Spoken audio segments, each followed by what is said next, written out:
Welcome to another episode of Generosity Talks brought to you by Naveena Denim.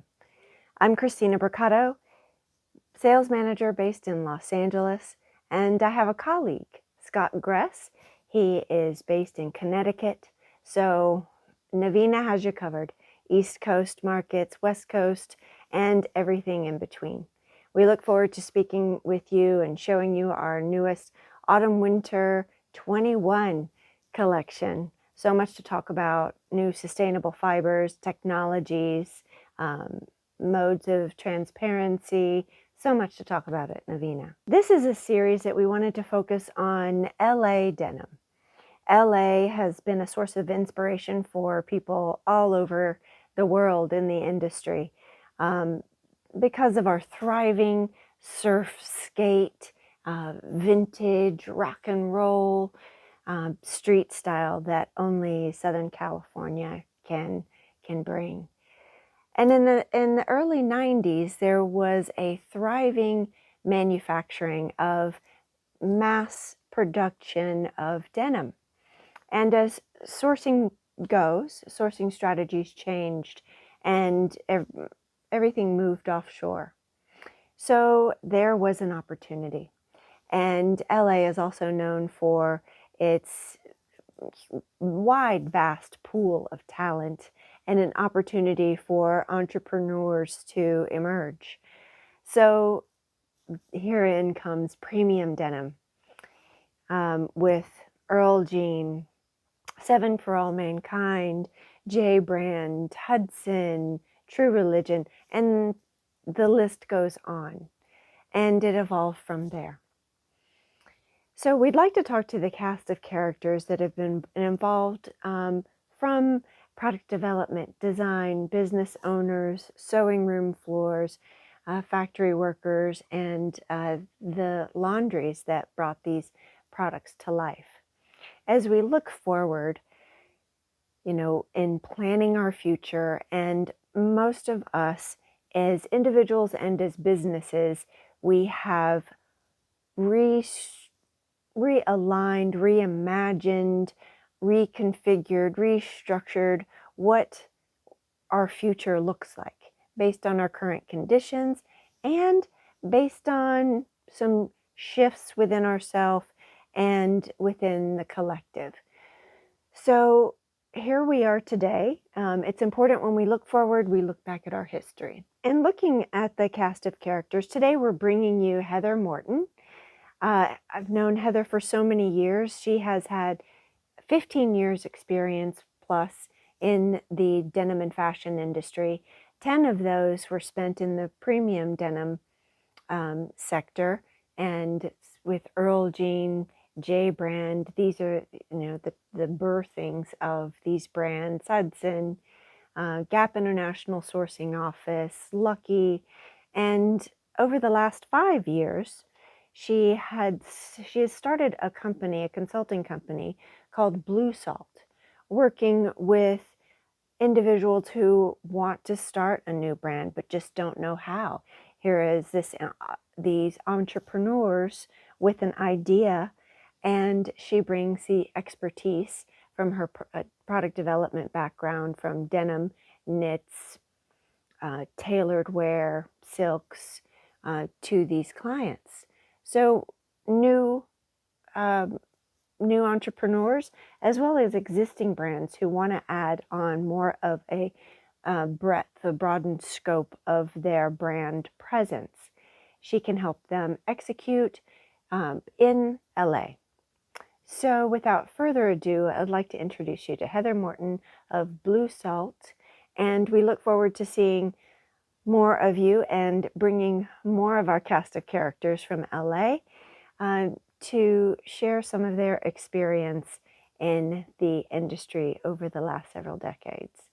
Thank you so much. At the time, prior to starting the company, the denim industry, premium denim industry, was going through transition. A lot of the well-known brands that we all know were phasing out of mass production in LA. They were doing smaller runs in LA, and they were moving and sourcing in other regions of the world. And so with that, you know, the newness and the creativity that was coming from brands had changed because there wasn't this speed to market that they could get with doing development or doing production in another country. Whereas with LA, there's this speed to market because you can get in your car and you can change things really quickly prior to production shipping. So I feel like there was kind of this staleness to the market, and the end consumer pretty much had started to feel that. So the denim industry took a slow turn, and things got really tough for a lot of companies and a lot of people. And it was my opportunity to just kind of do what I love. I had always kind of wanted to have this full-fledged product development company where I could do the things that I had been doing, but do it for various different companies with various different points of view. So it kind of kept that creative juice flowing, because there's always newness with a new brand or a new client or whatnot. So I, you know, was blessed to have an opportunity to start the company. And it was interesting because a lot of people that I had known for 15 years in the industry were reaching out saying, "Hey, I heard you're doing your own thing. I heard you're on your own. Like, you know, let's talk. Can you do XYZ?" Or, you know, so it kind of opened up a lot of conversations with people that maybe I hadn't talked to in 10 years, 5 years, or, you know, "Hey, can you help me with this?" So it was a great time. As the companies, as many of the companies started as denim companies, then they had to increase or broaden their assortment. And for me, that was exciting because I know denim in and out, and it was kind of fun to learn other categories and, you know, meet new people, new mills, go to new shows, you know, just kind of broaden your horizons as the companies needed to, you know, have a ready-to-wear element added to the brand, or they needed to have, you know, their international line, which was more contemporary, aside from the premium denim part of it. So it was an exciting time because it got to kind of broaden my horizons, kind of open the scope of, you know, the product. And at the same time, it was learning something new, which is something I'm passionate about. So fun because you could see the fruits of your labor, you know, and if something wasn't working, you could change it real quick and have it in store 2 weeks later or whatnot. And that was what was like the energy and the excitement of the premium denim industry. I think there's a couple facets to that. So, I mean, we have been a manufacturing destination. LA has been a manufacturing destination for decades. So you have people that are still sewing today that were sewing 30 years ago, maybe even more. And so there's an experience that comes with that. There's also like an artisanal craftsmanship to that because they really take pride in what they do. And so that's one piece of it. But then there's also another part of it that I can go run down, you know, down to the sewing factory, down to the laundry, or wherever it may be, and work with the person that's actually doing it. And we can work through any little nuances that may come up, because there's always nuances that come up in product. But I think just having that close proximity and then the years of experience really makes a difference. And I think that also having the pride, if this isn't just a job for people, this is a passion. You know, it gives them an opportunity to get a read. It gives them an opportunity to, you know, look at their margin structure and see if it makes sense.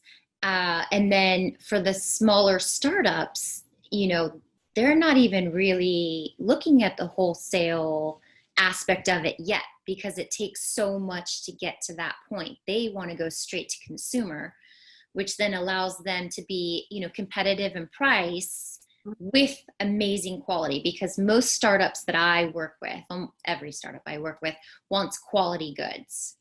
And so you're going to get that in LA, where you're going to get the best quality in LA. And they're going straight to the consumer, so their margin is not as hefty as, say, some of the bigger brands who have built their whole brand around a wholesale structure.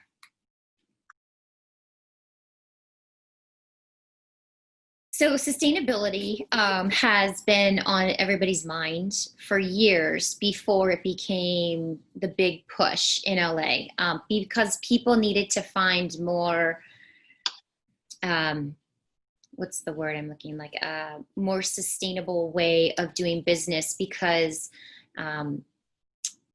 like overhead is a little bit, or is more expensive in LA. For example, like your electricity is much more expensive. Your water is much more expensive here in LA. So people were trying to find more sustainable ways of doing business that could help their profit margin to stay in business.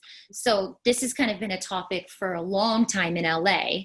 And we have had so many guardrails from, say, local government, city government, things like that, on keeping our water clean, keeping our air clean. So we have been doing these things in LA for years. I mean, 10, 20 years, we've been making things more sustainable, eco-friendly, because we were given guardrails, from the higher, from the government, basically.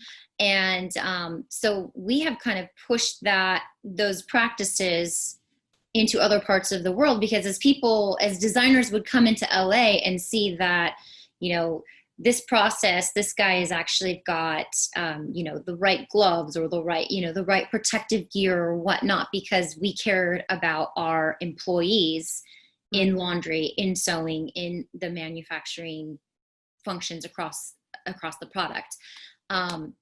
People, or big companies, would make that mandated in their huge factories across the ocean.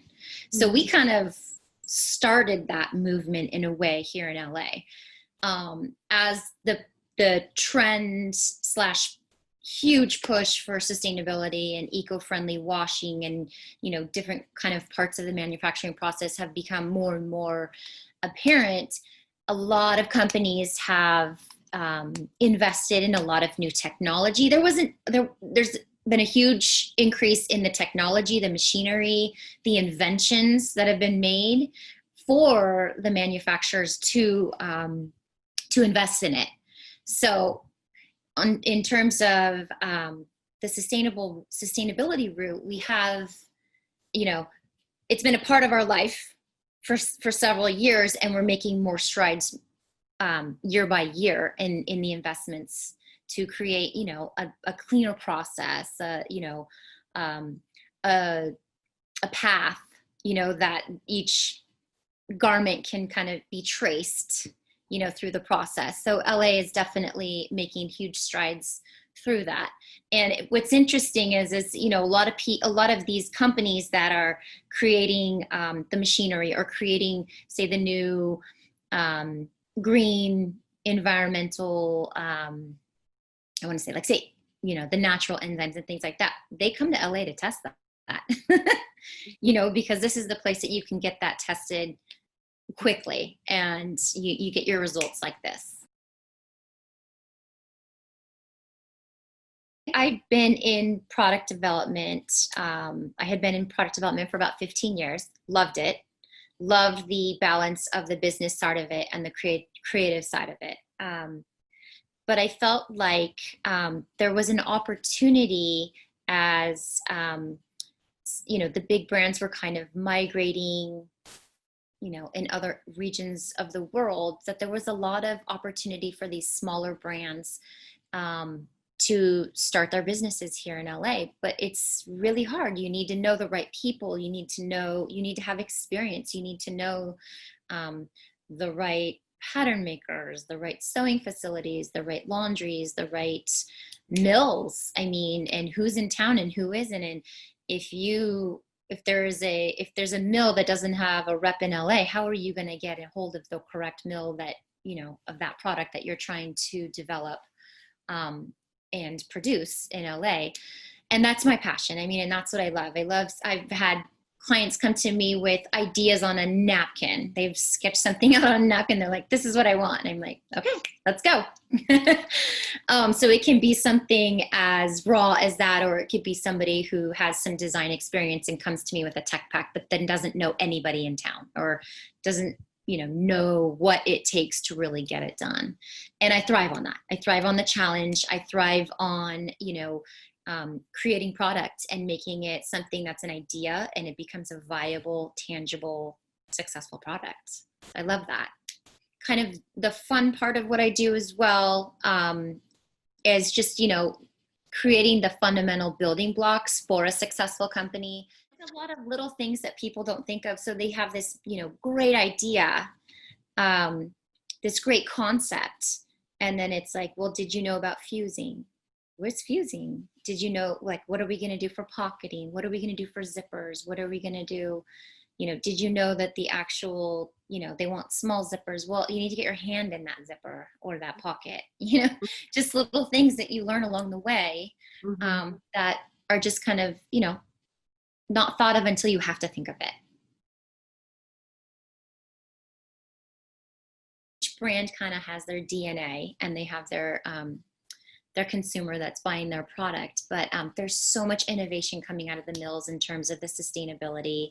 I think that the end consumer wants that. They want to feel like they are doing something good for the world by the clothing that they're buying, by any purchase that they're making. They want to feel like they are actually giving back to Mother Earth. And from the mill standpoint, absolutely. I mean, it starts with the mill. It starts with the fibers. It starts with the weaves. That's where all clothing starts. And so I think it's so exciting from the mill perspective, what they're doing in terms of the traceability from the yarn, through the fabric. And there's constantly newness. And then it's also fun to see what's happening on the laundry side to enhance that and just kind of create this whole story about, undoing what we have done for the past 20 years, 30 years. Mm-hmm. Well, it all depends on your consumer. I do feel like there is kind of this push for more comfort or less stretch. We've just been in this kind of gummy trend for so long that I feel like it's, becoming more exciting to feel non-stretch denim. You kind of get that more authentic feel. However, there's a bunch of a lot of brands that need that stretch because as the consumer, depending on the body types that they're selling to, or depending on to the activity level, or the lifestyle of their consumer, they have to have fabrications that cater to that. I'm really excited about non-stretch. I'm wearing 13-ounce non-stretch right now myself, but that's where I'm at.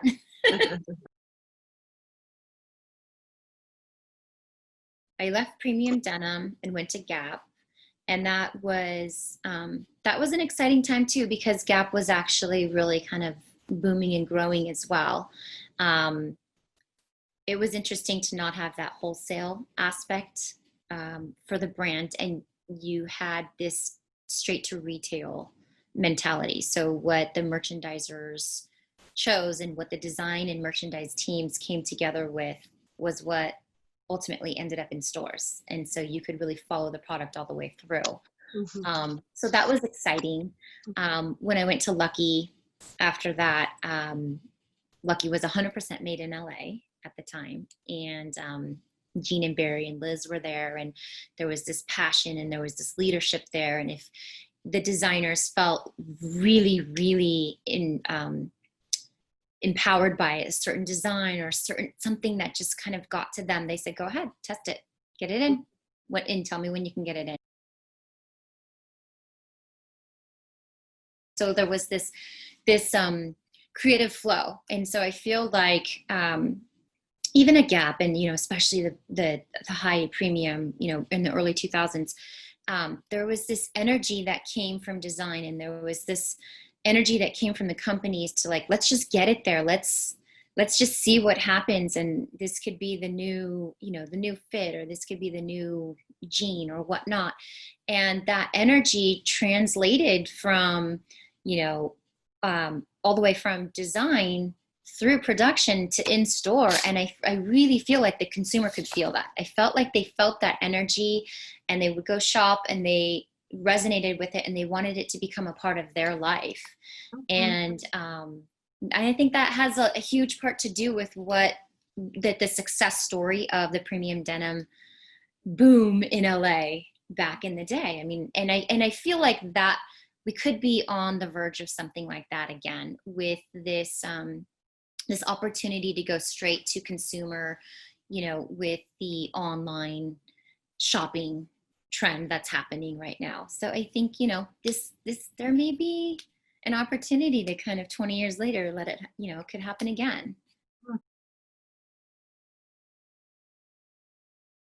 I think that when a designer or a design team comes up with this, this story or this concept, and they feel so passionate about it, the passion translates to the merchandising team and the sales teams, and they then, translate that information and that energy to the salespeople, whether it be their retail stores or it be their wholesale, their wholesalers that they're wholesaling to. So when it becomes very, click the buttons, fill the holes, I think that translates in product. And I feel like the more risk, maybe not the more risk, let me retract that. A little more risk could go a long way for a lot of the bigger brands.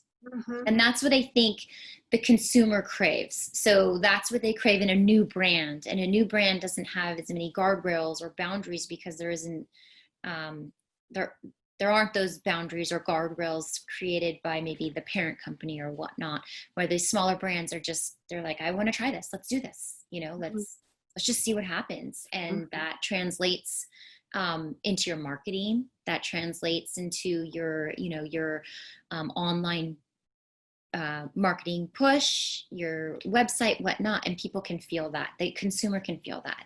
And that's why they get excited about trying something new. Hey, have you heard this new brand? Hey, did you see so-and-so's runway show? There's some enthusiasm that goes from product to consumer all the way through.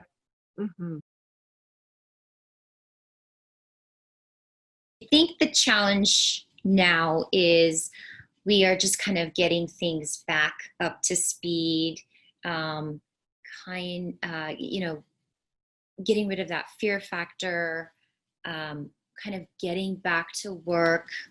I feel like the more people are around one another and then kind of feel this sense of camaraderie, like we've been through big things before, we're going to make it through this. And we kind of are like, a village here in LA.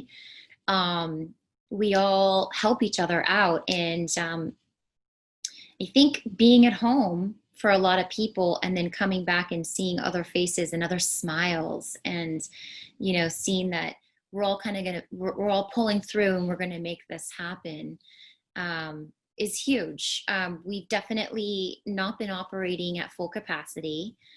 There's this sense of, what's next, what's happening. And so it's kind of put some people on hold, but it's also created some new opportunity. Like I said, as people were looking at business and they're, looking at how things were being done, is there an opportunity to do it differently moving forward? And so there is some traction of people coming back and, putting some dollars into made in America and quality. And, if the consumer asks for it, which they are, they certainly are. And if companies are able to kind of be a little bit nimble about, doing things a little, in a fresh way, or doing things a little differently than they were just used to doing, there's a lot of opportunity here. I also think that with the sustainability, the interest in sustainability, it's creating some new opportunity. And, there's new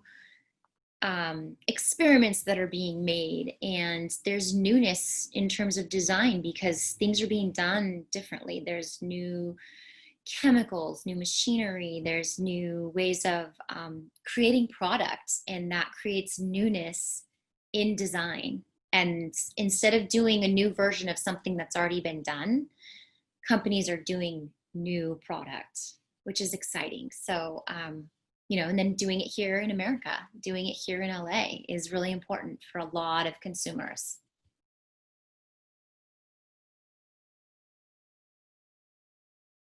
I think that this time of, I'll just call it reflection slash COVID, has given many companies an opportunity to really assess business and how they've been doing it, and where can they have better practices, and where can they save, and where can they shift and move things.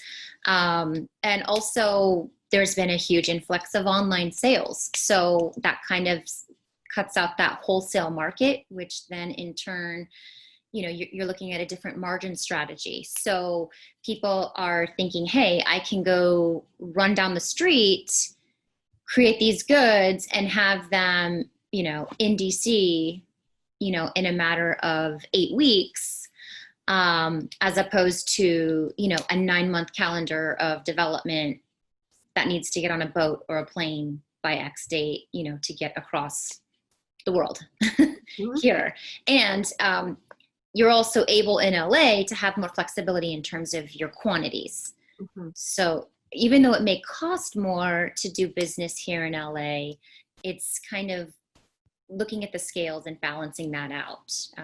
Less quantities, let's test it. This is kind of how the whole premium denim market started in the first place, was let's go test it with a few hundred units or whatnot, which was a small buy then, and see how it checks, and then we'll put in units behind it. So now you're able to do that again, get those smaller units in, get quality product, get the skill, get the craftsmanship that we used, that these brands used to have, or these newer brands are, it's very important to these newer brands, and then get it in store or get it online and get it to the consumer and understand what the tracking rate is on that.